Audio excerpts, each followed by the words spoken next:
ये लो, चल चल।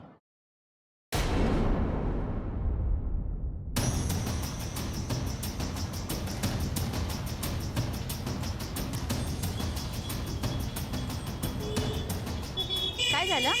निघूया का? हाँ? निघूया? मुझे एक अर्जेंट काम है, तुम रिक्शा से आगे चली जाना। ठीक है, चालेल।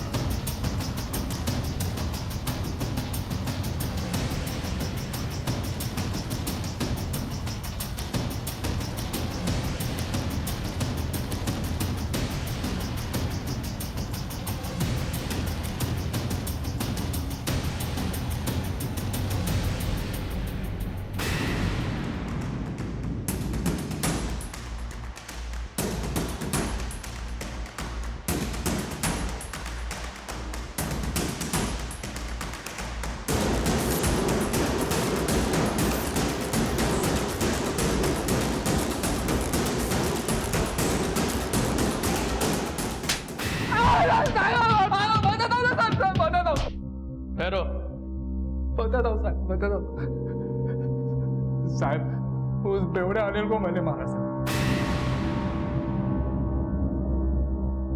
वो बेवड़ा मेरे को बहुत तंग कर रहा था। ए पैसा नहीं देने का क्या? हाँ चल पैसा निकाल। हाँ नहीं तो देख मैं वापस से पुलिस के पास जाएगा। पैसा दे चल। कहाँ से लाऊं इतना पैसा?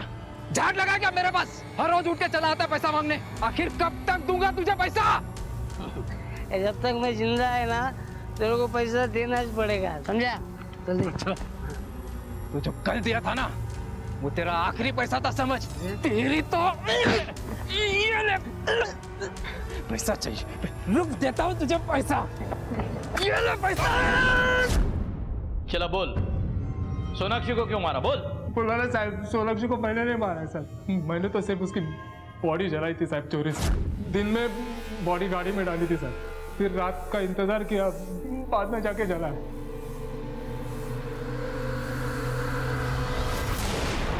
तूने नहीं मारा तो और किसने मारा? किसने तुझे 25,000 रुपए दिए जो तूने दूसरे दिन डिपॉजिट किए बैंक में? बोल।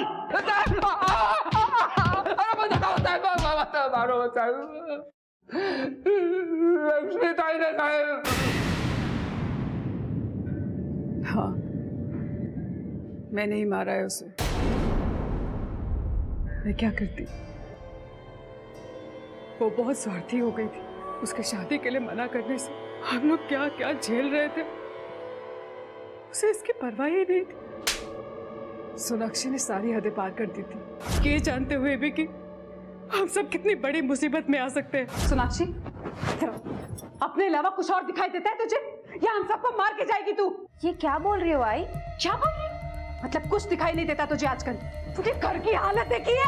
अरे तेरे बाबा की हालत देखी है, सब तेरी वजह से है। तो क्या चाहती हो? आप सबकी हालत सुधारने के लिए मैं अपनी जिंदगी बर्बाद कर दूं? इतनी मेहनत पढ़ाई लिखाई सब कुएं में फेंक दूं? भाई मैं आखिरी बार बोल रही हूँ, मैं नितिन से शादी नहीं करूंगी। देख सोनाक्षी, ना आज न फिर कभी। नहीं करूंगी मतलब नहीं करूंगी। नहीं करेगी, नहीं करेगी। गुस्से में उसे इतनी जोर से मारा कि वो मर गई। फिर मुझे नंदू की याद आई। वो मेरे गांव का है। मैं सीधे नंदू के पास गई, उसे सब कुछ बता दिया।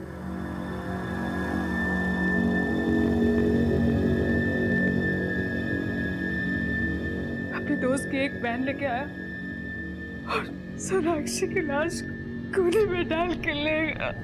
सोनाक्षी स्वार्थी नहीं थी, उल्टा वो अपना हक चाहती थी। तूने कोई अच्छा काम नहीं किया, बल्कि एक होनहार, पढ़ लिख कर कुछ बनने का सपना देखने वाली लड़की को मार डाला है, जो तुम्हारी बेटी थी।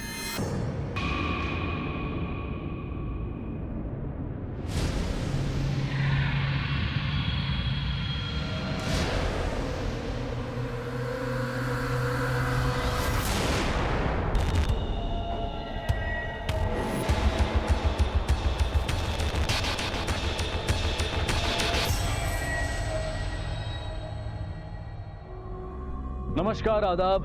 क्राइम पेट्रोल डायल 100 में आप सबका स्वागत है। आज भी कई जगहों पर अपनी मर्जी से शादी करना एक बेबुनियाद बात मानी जाती है, लेकिन सच्चाई ये है कि चाहे माँ बाप ना बदलें, लेकिन बच्चे नई राह ले चुके हैं। वो अपने फैसले और अपना भला बुरा खुद देखते हुए जिम्मेदार बनना चाहते हैं, लेकिन जब इसके बावजूद परिवार उन पर अपनी इच्छाएं थोपता है तो विरोध जन्म लेता है, जिसका फायदा अक्सर दूसरे उठाते हैं और विपरीत परिस्थितियों में स्वार्थ भारी पड़ता है। ऐसी कहानी कहता है हमारा आज का ये एपिसोड, जहां एक शादी के प्रस्ताव ने सोनाक्षी और उसके परिवार को तहस नहस कर दिया। नमस्ते काका, नमस्ते काकी। तुझे पता चल गया कि हम क्या हुआ? तेरा मुंह क्यों उतरा हुआ है? कुछ नहीं आई, बस थोड़ी वीकनेस लग रही है। पढ़ाई के चक्कर में खाना सोना सब बंद कर दिया इसने। अरे भाई ओमकार, एक बात बताओ, अगर डॉक्टर ही बीमार पड़ने लगा तो फिर मरीजों का क्या होगा? काका, डॉक्टर बनने में अभी 1 साल है। ये काका क्या है? पापा कहने की आदत डाल लो अभी। जया काकी के बेटे से शादी उस आवारा से? बाबा, आपने सोच भी कैसे लिया कि मैं उस अनपढ़ से शादी करूंगी? पापा, इतनी पढ़ाई लिखाई मैंने उसके लिए किया क्या? और अभी तो मेरी पढ़ाई भी नहीं पूरी हुई है। पापा, मैं जानती हूँ कि आपका बेटा भी मैं ही हूँ और बेटी भी। सॉरी बाबा, मैं ये शादी नहीं कर सकती।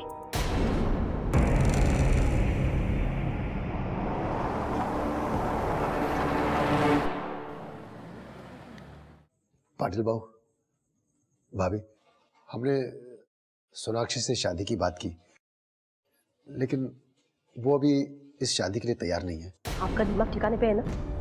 उसे पता भी है अगर ये शादी नहीं होती तो आप लोगों के साथ क्या होगा? ऐसी बात मत करो भाभी। पाटिल बाबू तो मेरा बचपन का दोस्त है, दोस्त नहीं, फैमिली से बढ़कर है। अब मैंने कोशिश तो की थी, लेकिन वो नहीं मानी। मैं क्या कर सकता हूँ भाभी? आप इसके अलावा मुझसे कोई भी काम करवा लो, लेकिन ये शादी नहीं हो पाएगी।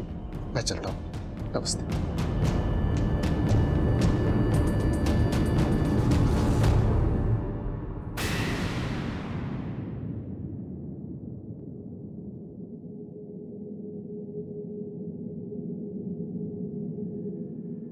ठीक है। ए, कहाँ जा रहा है? सर, मेरे को बड़े साहब से मिलने का। क्यों मिलना है? बड़े साहब नहीं मिल सकते। सर, मैंने मर्डर देखा है साहब। किसका होता मर्डर? और कहाँ देखा था? वो शमशान में सर, उधर एक लड़की को जला दिया साहब। साहब, मैंने अपने आँख से देखा है साहब। वो शमशान का देखभाल करने वाला नंदू है ना, नंदू, वो नंदू ने उसको जला दिया साहब। हाँ सर, इसने पी रखी है और इसकी बात पर भरोसा कैसे करें? और वैसे भी शमशान तो इन्हीं कामों के लिए बना है। अपन साहब, वो लड़के का घर का परिवार का कोई भी आदमी नहीं था, वो नंदू अकेला था साहब, उसने जला दिया उसको। मादरे, एक बार जाके चेक कर लो क्या बोल रहा है ये।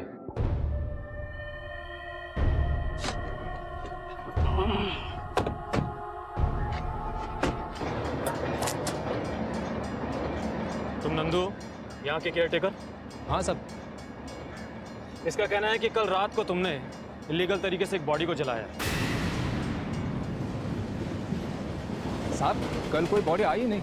और आप भी किसकी बातें सुन रहे हैं साहब? एक नंबर का बेवड़ा है, यहाँ से लकड़ी चुराता है, बेचता है और दारू पीता है। झूठ बोलता है, मैं देखा हूँ, तू जलाया। छोड़ सब। साइड में लेके जाओ इसे, चल। साहब, अगर आपको यकीन ना हो ना, आप चाहे तो लकड़ी का रिकॉर्ड देख लीजिए, और यहाँ पे जितनी भी जली हुई लकड़ी की राख पड़ी है ना, उसे भी देख लीजिए। सारी ठंडी है, क्योंकि 2 दिन पहले की है। साहब, कल कोई बॉडी आई ही नहीं। तो फिर ये झूठ क्यों बोलेगा? साहब, बेवड़े का सच क्या और झूठ क्या? तुम रहते कहाँ हो? साहब, वो लास्ट वाला घर, हाँ वो वाला। अब एक बात बताओ, तुम्हारे यहाँ बिना जानकारी के भी कोई बॉडी जला सकता है? नहीं साहब। साहब, आप भी कहाँ उस बेवड़े की बातें सुन रहे हैं? साहब, ये रात दिन पी के टाइप है, आज तक इसे कभी मैंने होश में देखा ही नहीं।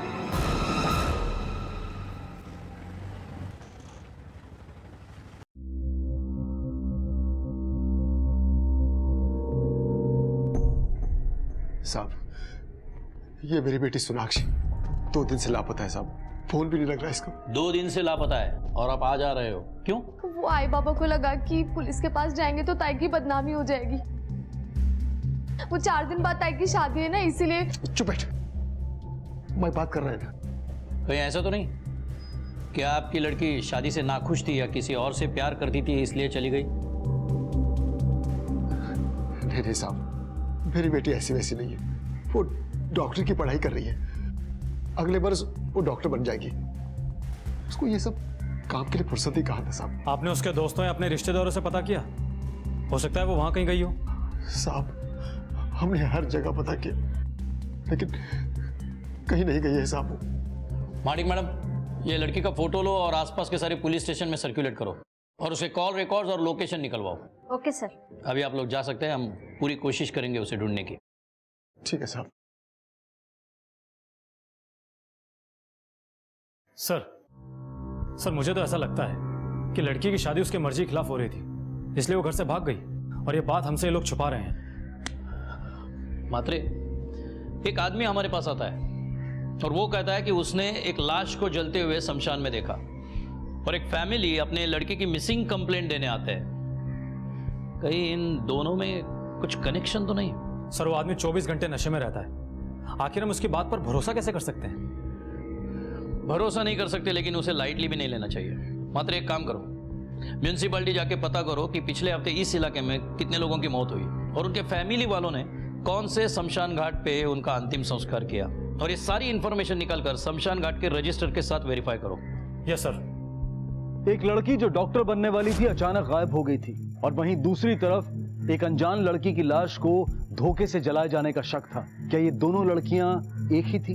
पुलिस को तहकीकात में पता चला कि इस हफ्ते इस इलाके में 4 लोगों की मौत हुई, जिसमें 3 औरतें थी और एक आदमी। पुलिस ने उनके घर जाकर भी पूछताछ की, यहां तक कि पुलिस ने शमशान घाट में लकड़ियों का वजन करवा के भी देखा कि कहीं चोरी से किसी लाश को तो नहीं जलाया गया वहां, लेकिन कुछ हाथ नहीं लगा। पुलिस के पास आगे का रास्ता नहीं था, लेकिन तभी सोनाक्षी की बहन से पूछताछ में पुलिस के हाथ एक नया सिरा लगा। आई बाबा, बाबा हाय, पुलिस आई है। अरे सोनाक्षी मिली क्या? हाँ? सोनाक्षी सोनाक्षी सोनाक्षी सब कहाँ है सोनाक्षी? सोनाक्षी फिलहाल तो कोई खबर नहीं, लेकिन जल्दी पता चल जाएगा। हमें शोभा से अकेले में कुछ पूछताछ करनी है। उस दिन तुम पुलिस स्टेशन में कुछ कहना चाहती थी, लेकिन तुम्हारे बाबा ने बीच में रोका। वो 4 दिन बाद ताई की शादी है ना, इसीलिए। चुप बैठ। क्या कहना चाहती थी? देखो, हमारे लिए सब कुछ जानना बहुत जरूरी है। हाफ इंफॉर्मेशन पे उसे ढूंढना मुश्किल होगा। तुम चाहती हो ना तुम्हारी बहन सही सलामत वापस आए? सर ताई शादी से खुश नहीं थी। किससे शादी हो रही थी उसकी? सर बाबा के दोस्त पाटिल अंकल के बेटे के साथ। अंकल म्युनिसिपल ऑफिसर हैं। सोनाक्षी ने शादी से मना किया था, उसके बाद क्या हुआ? चलो ये तोड़ना चालू करो, तोड़ो, चलो आ जाओ। अरे भाई ये क्या कर रहे हो भाई? पाटिल भाऊ, भाऊ ये क्या हो रहा है? ये क्या कर रहे हैं भाऊ? तेरी दुकान इल्लीगल है, तोड़ने का ऑर्डर है। भाऊ इतने साल से दुकान चला रहा हूँ, किसी ने इल्लीगल नहीं बताया। भाऊ मैं हाथ जोड़ता हूँ, कुछ तो सोचो भाऊ। हम बचपन के दोस्त हैं भाऊ। अरे तेरी दोस्ती के लिए मैंने बहुत कुछ किया, लेकिन अभी मेरे हाथ बंधे हुए हैं। तेरी बेटी ने मेरे बेटे की, मेरे भाई को जो बेइज्जती की है ना, ये रोज सुनना पड़ता है मालूम। भाऊ सोनाक्षी के लिए मैं माफी मांगता हूँ। माफी मत मांग, देख अपनी बेटी को समझा, मना उसको शादी के लिए। इल्लीगल है, तोड़ने का ऑर्डर है। भाऊ इतने साल से दुकान चला रहा हूँ, किसी ने इल्लीगल नहीं बताया। भाऊ मैं हाथ जोड़ता हूँ, कुछ तो सोचो भाऊ। हम बचपन के दोस्त हैं भाऊ। अरे तेरी दोस्ती के लिए मैंने बहुत कुछ किया, लेकिन अभी मेरे हाथ बंधे हुए हैं। तेरी बेटी ने मेरे बेटे की, मेरे भाई को जो बेइज्जती की है ना, ये रोज सुनना पड़ता है मालूम। भाऊ सोनाक्षी के लिए मैं माफी मांगता हूँ। माफी मत मांग, देख अपनी बेटी को समझा, मना उसको शादी के लिए। तुझे तो मालूम है जया अपने बेटे के लिए कुछ भी कर सकती बाबा। ए धाना है रे।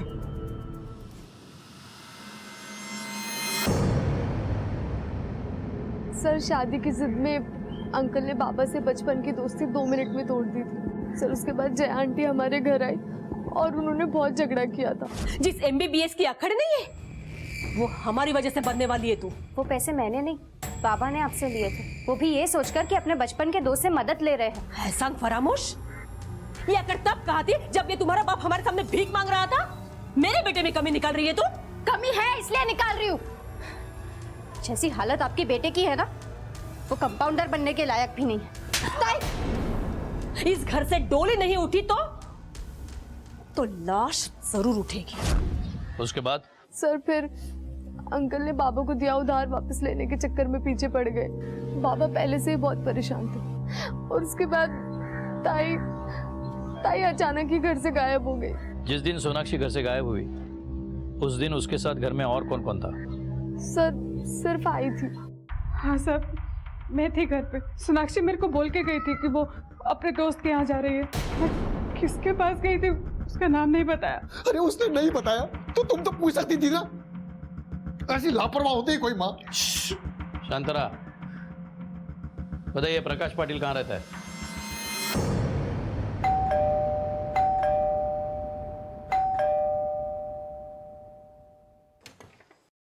जया, नितिन कुठे? नितिन, नितिन, नितिन! काय झालं? आप इतना चिल्ला क्यों रहे हो? अरे चिल्लाओ नहीं तो क्या करूं? 2 दिन से सोनाक्षी गायब है। नितिन! बाबा काय झालं? सोनाक्षी कहाँ है? मला काय माहित, मेरा क्या संबंध? जास्त शहाणपणा करू नकोस। जो कुछ भी है सच सच बताना। कहाँ है वो? कहाँ गायब किया तुमने उसको? ना मैंने कुछ किया है ना मेरे बेटे ने कुछ किया है। हमें तो पता भी नहीं कि वो गायब हुई है। अगर तुम दोनों को भी पता नहीं है तो फिर कहाँ है वो?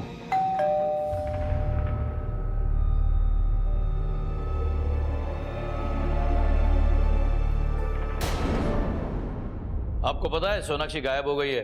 नहीं तो कब हुआ ये? 2 दिन पहले। तुम शादी करने वाले थे ना उससे? हो, पर सोनाक्षी ने शादी के लिए ना बोला तो हमने वापस कोई बात नहीं की।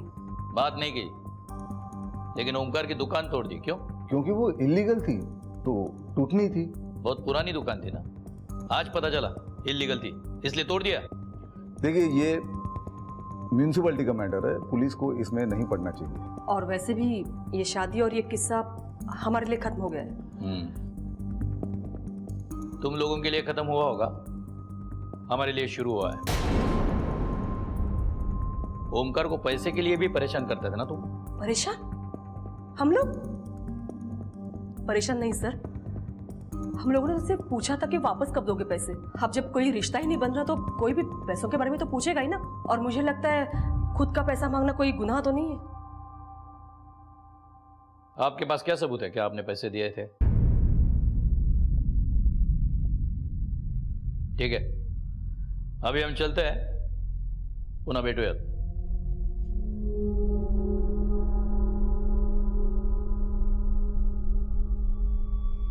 मैं कह रहा हूं अब भी वक्त है, बता दो जो कुछ भी सच है, वरना ही भारी पड़ेगा।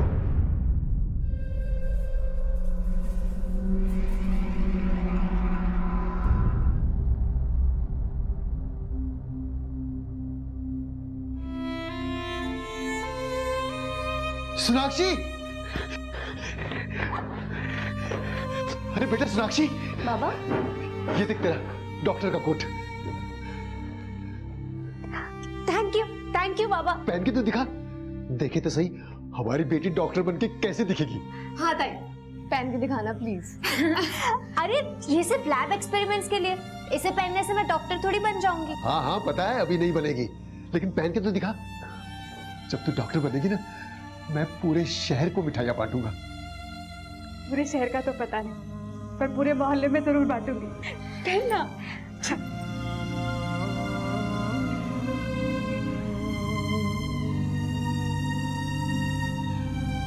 कैसी लग रही हो बाबा?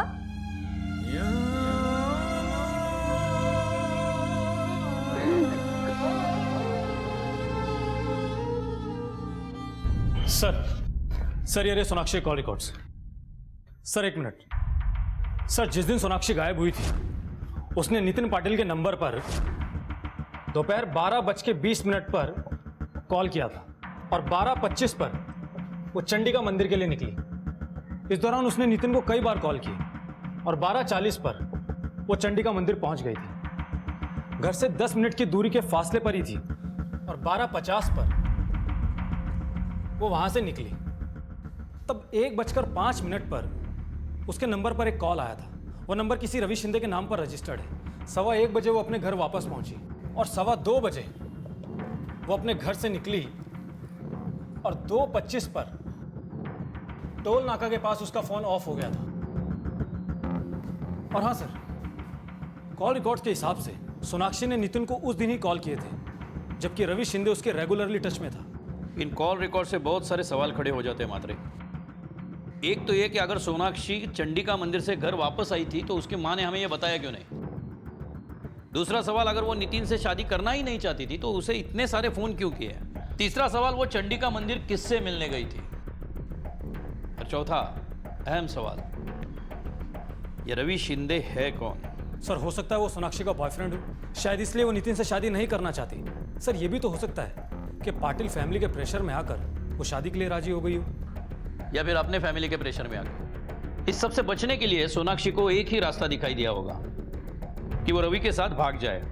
तुम्हारी रवि के साथ बात हुई? नहीं सर, मैं उसका फोन ट्राई कर रहा हूं, लेकिन उसका फोन अब भी स्विच ऑफ आ रहा है। एक मिनट सर। हेलो, क्या? ठीक है, हम अभी पहुंच रहे हैं।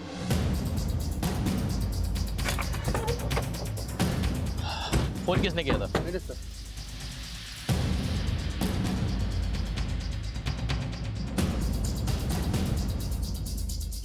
बॉडी का चेहरा तो पूरी तरह बिगड़ गया है। कातिल ये नहीं चाहता कि इसे कोई पहचान ले।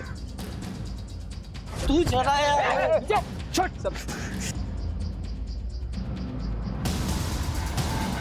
सर ये तो अनिल है, वो बेवड़ा जिसने हमें शमशान में बॉडी जलने वाली कंप्लेंट की थी। तुम इतने यकीन के साथ कैसे कह सकते हो? क्योंकि सर मुझे इसका ये कड़ा अच्छी तरह से याद है। उस दिन बीच बचाव में इसी कड़े से मुझे चोट लगी। लेकिन सर एक बात समझ में नहीं आ रही है कि आखिर इसका खून करेगा कौन और क्यों। मैं भी शमशान घाट का वो केयर टेकर नंदू, क्योंकि इसने उसे अनऑफिशियल तरीके से बॉडी जलाते हुए देखा था, इसलिए ये मुसीबत बन गया था उसके लिए। कमान सर, बॉडी को पोस्टमार्टम भेजो। Okay sir. हमें शमशान घाट चलना होगा। Yes sir.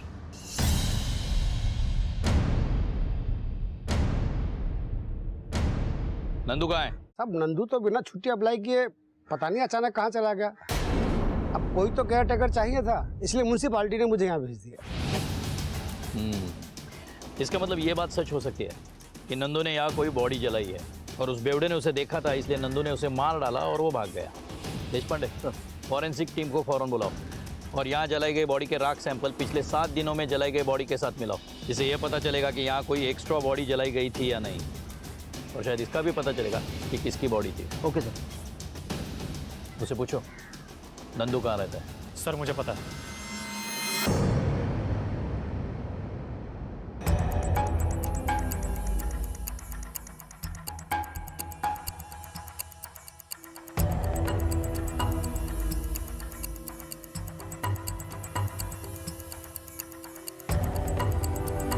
नंदू कहाँ रहता है? इधर रहता है सर।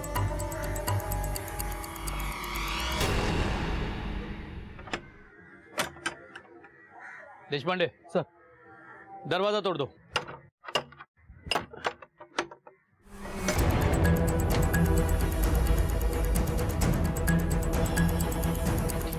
अच्छी तरह से छानबीन करो, कुछ ना कुछ तो जरूर मिलेगा।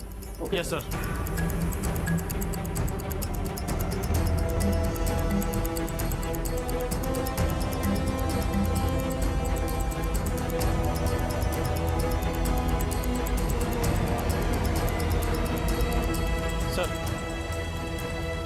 सर ये बैग मिला है और इसमें आईडी कार्ड मिला है।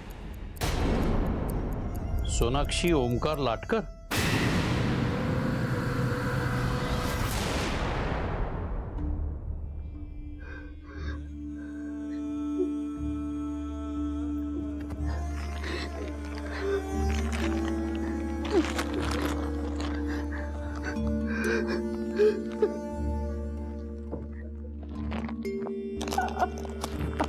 अभी कंफर्म तो नहीं है, लेकिन हमें डाउट है कि ये सोनाक्षी ही है, क्योंकि जो सबूत हमारे हाथ लगे हैं इससे ऐसा लगता है कि ये आपकी बेटी ही है। पर क्यों साहब, क्यों मारा मेरी बच्ची को? इसलिए क्यों मेरी बेटी ने शादी के लिए मना किया था? इसलिए तो आपको शक है कि प्रकाश पाटिल ने आपकी बेटी को? नको नको, नहीं साहब, मैं ऐसा नहीं बोल रहा था। पाटिल तो मेरा दोस्त है साहब, वो ऐसा क्यों करेगा? वो ऐसा क्यों करेगा साहब?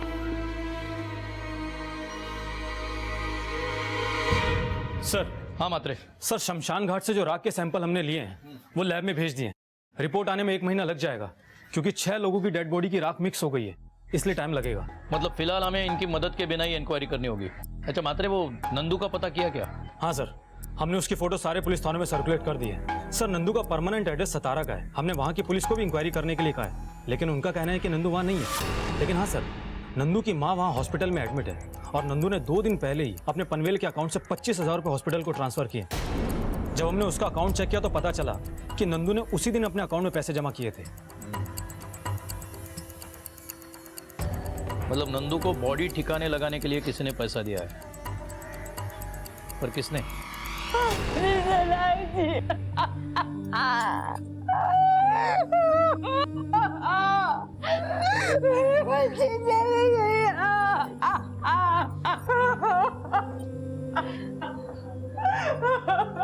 आप लोग जरा बाहर जाइए प्लीज, हमें इनसे कुछ पूछताछ करनी है, प्लीज।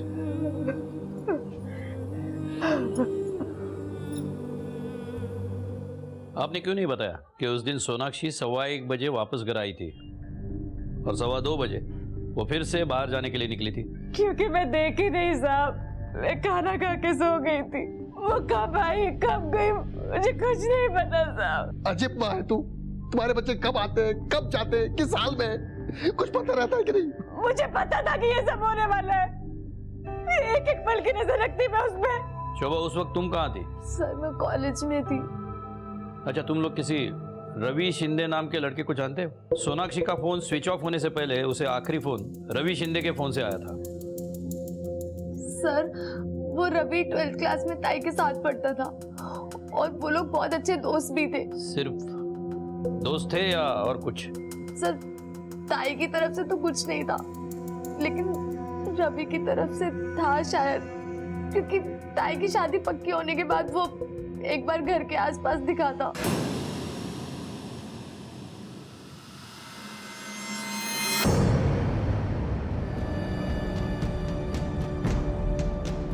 ये क्या बदतमीजी है? क्या बोला था? तू पागल समझती है मेरे को? क्या बोला था तूने मेरे को कि MBBS होने के बाद तू मुझसे शादी के बारे में सोचेगी? बोला था कि नहीं? अब क्या हुआ तेरे को? अब तू शादी कर लेगी वो नितिन के साथ? ताई, ताई। क्योंकि इसके पास पैसा, इसलिए पैसे के लिए कर रही है सब। छोड़ मेरी ताई को। देख अभी के लिए तो जा रहा हूँ मैं, हाँ? लेकिन लक्षण सर उसके बाद भी वो कई बार घर के आसपास नजर आया। एक बात तो क्लियर है, ये जो भी कुछ हो रहा है वो शादी के चक्कर में हो रहा है, लेकिन कौन हो सकता है? मात्र एक काम करो, ये पाटिल फैमिली और रवि शिंदे की हिस्ट्री निकालो और ये लाटकर फैमिली के भी डिटेल्स निकालो। Okay sir. सर एक बात पूछनी थी आपसे। हाँ, क्या सोनाक्षी के माँ बाप पर भी आपको शक है? शक तो सब पे बनता है। सोनाक्षी का शादी को मना करने की वजह से मोटिव तो सबके पास है, अब पता करना है खून किसने किया है। Yes sir.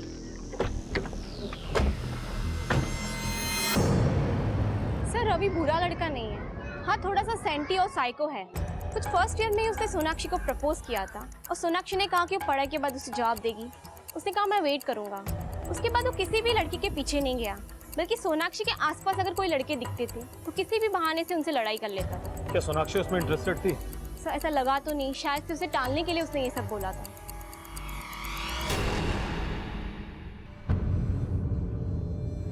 I'm sorry ताई, मुझे माफ कर देना। मैंने सोचा भी नहीं था कि जो मैं कर रही हूँ उसका ये रिजल्ट होगा।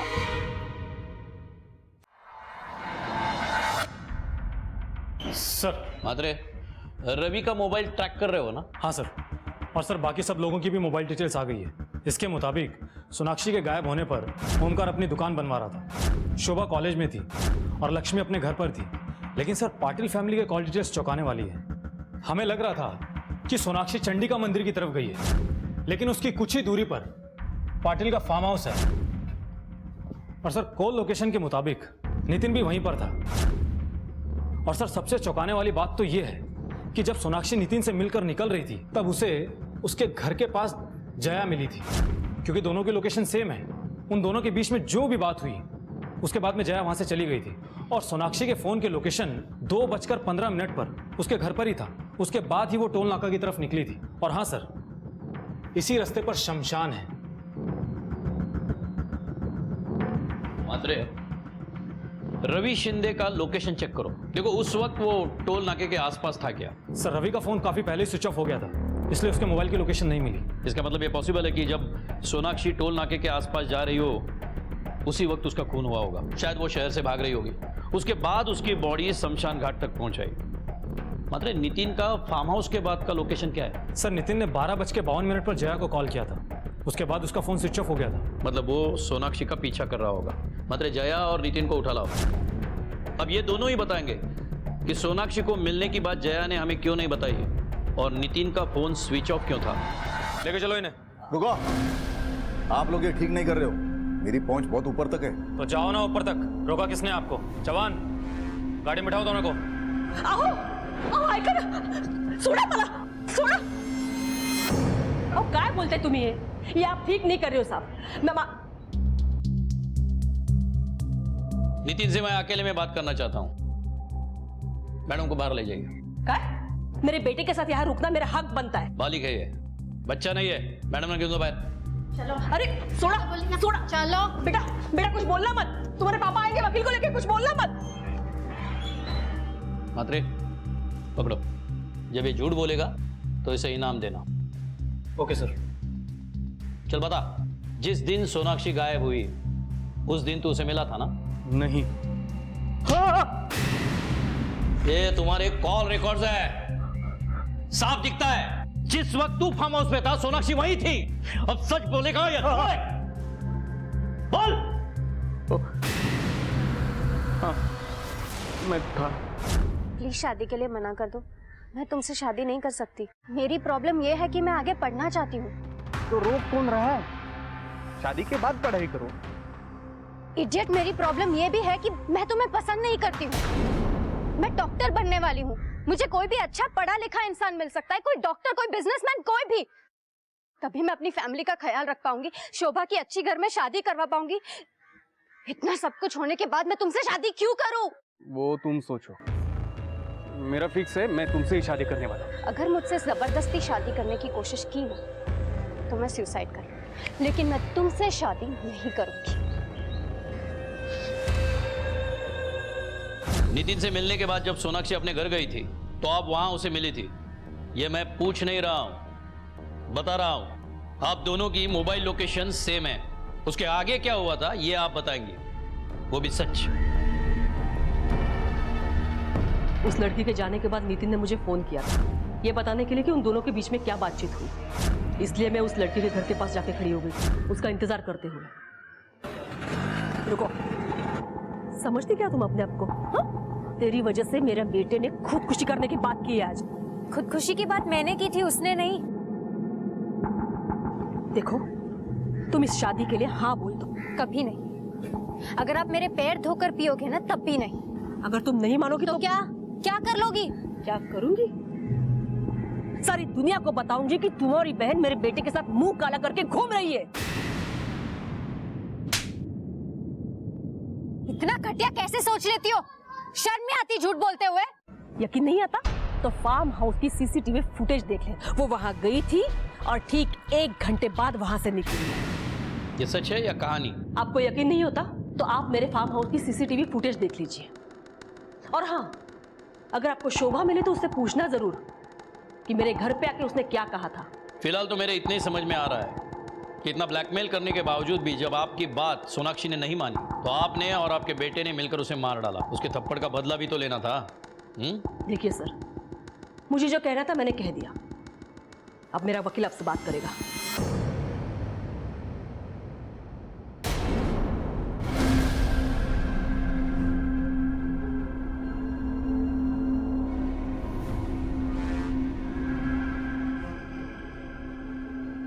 इसका मतलब जया सच बोल रही है।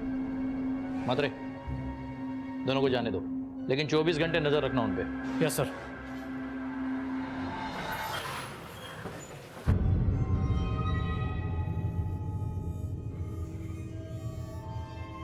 हे काय झालं? दोस्त ने दोस्ती निभाई है साहब। तेरी बेटी की वजह से आज मेरी बीवी और बेटा दोनों जेल में है। तुझे क्या लगता है छोड़ूंगा मैं तुझे? नामो निशान मिटा दूंगा तेरा। आपने पुलिस को क्यों नहीं फोन किया? फोन करके क्या करते साहब, पहले ही लुट चुका हूँ। अब सिर्फ शरीर बचा है। देखिए, आपका ये रवैया ठीक नहीं है, और ये मारपीट, गुंडागर्दी किसी का पर्सनल मामला नहीं हो सकता, समझे? फिलहाल हम शोभा से कुछ पूछताछ करने आए हैं। शोभा से आपको क्या बात करनी है साहब? इसने क्या किया है? इसने सोनाक्षी की जगह लेने की कोशिश की है। तुम जया से मिलने उसके घर क्यों गई थी? बोलना। क्यों गई थी? सर क्योंकि ताई की शादी की बात के बाद वो हमेशा टेंशन में रहती थी। जब देखो सुसाइड करने की बात करती थी वो। ताई, मेरी तो किस्मत ही खराब है शोभा। उस गधे से शादी करने से तो अच्छा है कि मैं मर जाऊं। शोभा, मैं पढ़ना चाहती हूँ, डॉक्टर बनना चाहती हूँ। तू प्लीज मुझे इस सब से बचा ले, मेरी मदद कर दे। मैं इसके बाद तुझसे कुछ नहीं मांगूंगी। और सर, ताई की हालत मुझसे देखी नहीं गई, इसलिए मैं जया आंटी के घर गई उनसे मिलने। तुम्हें क्या लगता है तुम्हारा बाप उसे पढ़ा पाएगा आगे? कम से कम हम खर्चा तो उठा लेते। आंटी, प्रॉब्लम ये है कि ताई को नितिन पसंद ही नहीं है। क्या? मेरे ही घर में आके मेरी बेटे के बारे में बुराई कर रही हो? नहीं आंटी, मैं नितिन की बुराई नहीं कर रही हूँ।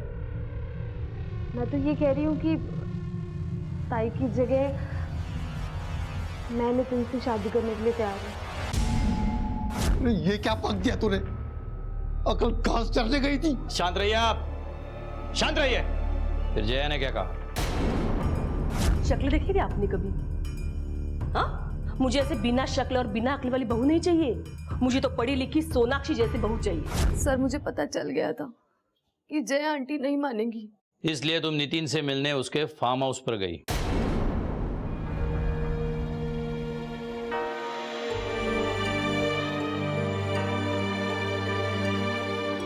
हाँ सर, क्योंकि ताई को बचाने का सिर्फ एक ही तरीका बचा था मेरे पास। देखो, मैं तुमसे फिर कहता हूँ, अगर तुम चाहो तो ये बात अलग से कह सकती हो। किसी से छुपाने के लिए कुछ बचा नहीं। जब मुझे कोई रास्ता नहीं नजर आया तो मैं नितिन से मिलने उसके फार्म हाउस गई। क्या तुम यार? वो, मुझे तुमसे कुछ कहना है। हाँ? I love you. क्या? अब से नहीं, बहुत पहले से। तुम्हें पता नहीं उस ताई में क्या नजर आया। वो 24 घंटे किताबों में घुसी रहती। वो तुम्हें कुछ नहीं दे सकती, और मैं तुम्हें सब कुछ दे सकती हूँ जो तुम चाहते हो।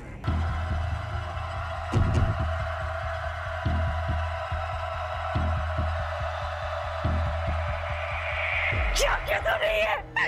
क्या? तुम बात क्यों नहीं गई? तुम बात क्यों नहीं गई? बात क्यों नहीं गई? केला मारो ना का। खड़ी हो तुम, क्या तुझे? मैडम मत बन। मैडम देखो जरा, रुक क्या जाओ, जवाब देंगे दुनिया वाले को? रुक जाओ। बात क्यों नहीं गई? तुम क्या रुक बोलेगी? जाओ। हाय हाय हाय पानी लाओ जल्दी। हाय हाय हाय हाय अंकल, हाय चल। हाय हाय।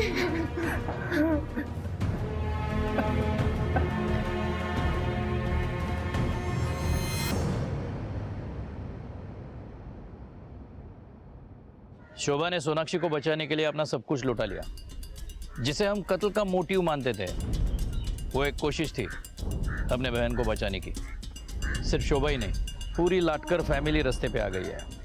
मात्रे, हमें इस केस को अलग एंगल से देखना होगा।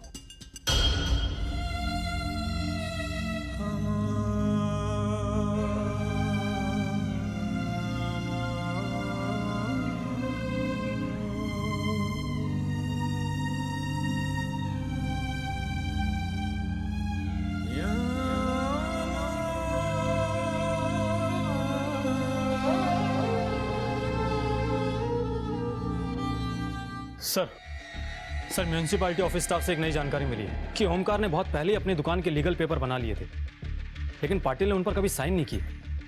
सर, शायद ये प्लानिंग उसके दिमाग में बहुत पहले से थी। इसका मतलब सोनाक्षी पे उन लोगों की नजर बहुत पहले से थी। हो सकता है सर। और हाँ सर, ये भी तो हो सकता है कि जया सोनाक्षी को नहीं मना पाई तो नितिन ने प्रकाश के साथ मिलकर ये क्राइम किया हो।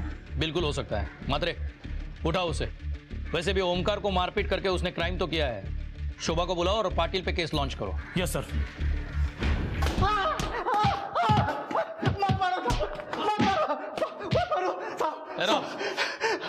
साहब आप बोलते हो तो मैं लाटकर से माफी मांगने के लिए तैयार हूँ साहब। उसको पैसा भी दे दूंगा, उसकी दुकान भी लगवा दूंगा मैं। वो सब तो तुझे करना ही पड़ेगा। पहले ये बता सोनाक्षी को कैसे मारा? सोनाक्षी को मैंने नहीं मारा साहब, वो टाइम में मैं तो नौकरी पे था ना। तूने नहीं, तेरे आदमियों ने मारा होगा। साहब मैं म्यूनिसिपैलिटी में नौकरी करता हूँ साहब, मेरा कोई गैंग नहीं है साहब। अच्छा, नंदू गुरु को कैसे जानते हो? नंदू गुरु मैं नहीं जानता साहब, पहली बार नाम सुना इसका। नहीं जानता? नहीं। लेकिन वो तो म्यूनिसिपैलिटी का वर्कर है। म्यूनिसिपैलिटी में तो 400 से 500 लोग काम करते हैं, हर किसी को मैं जानता नहीं ना।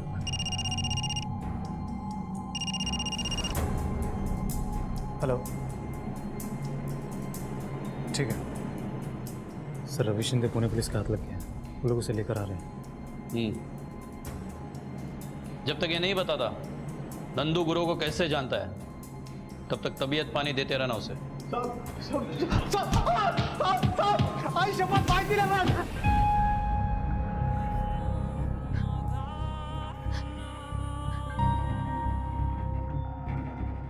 आए बाबा, मुझे माफ कर देना। मैंने कभी भी आपको तकलीफ पहुंचाने का नहीं सोचा, वो सब अनजाने में हो गया। प्लीज मुझे माफ कर देना।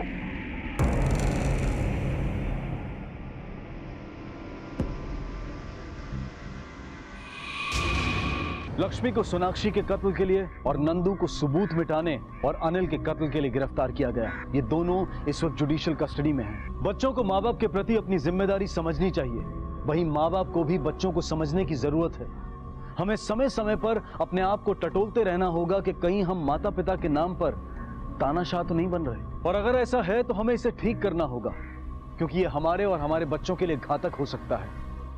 इसी विचार के साथ अब मैं अनूप सोनी आपसे विदा लेता हूं। फिर मुलाकात होगी अगले एपिसोड में एक और चौंका देने वाले केस के साथ। तब तक अपना और अपने परिवार का ख्याल रखें और देखते रहें क्राइम पेट्रोल डायल 100। सबक एक को, सीख हम सबको। जय हिंद।